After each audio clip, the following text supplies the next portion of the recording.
تازه خبر افغان کرکټ له مصیبت خلاص شو. ولسمشر غني ولې زړونه وګټل؟ هر څه راسره په ویډیو کې وګورئ، خو ویډیو راسره تر پایه پورې وګورئ. درنو مینوالو السلام علیکم. ولسمشر غني د کرکټ بورډ له غړیتوب نه عاطف مشل لرې کړ.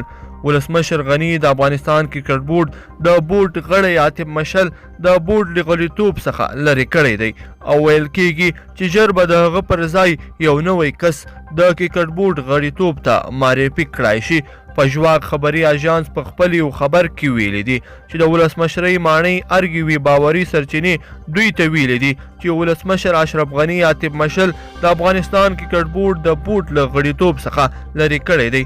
دغه سرچینې همدارا زیاته کړې ده چې د بورډ غړیتوب لپاره به د عاطف مشل پر ځای بل نفر ژر وټاکل شي. د یادولو وړ ده چې عاطف مشل پخوا د افغانستان کرکټ بورډ عمومي رئیس پاتې شوی دی او همداراز اوس په پاکستان کې د افغانستان لوی سفیر دی او د هغه ترڅنګ د کرکټ بورډ د بورډ غړیتوب هم درلودو. عاطف مشل باندې دا تورونه هم ډیر لګول شوي دي چې په کرکټ کې خپل بانډ جوړ کړی وو او په کرکټ بورډ کې تر ټولو ډیر فساد هم کړی دی. په ټولنیزو رسنیو کې هم د کرکټ په وروستیو ناندریو کې د هغه لاس ښودل شوی دی او د ګلبدین نایب په ګډون ډیرو کسانو پر هغه تورونه لګولي دي چې هغه د کرکټ د تباهۍ لپاره راغلی و او کرکټ یې تباه کړ.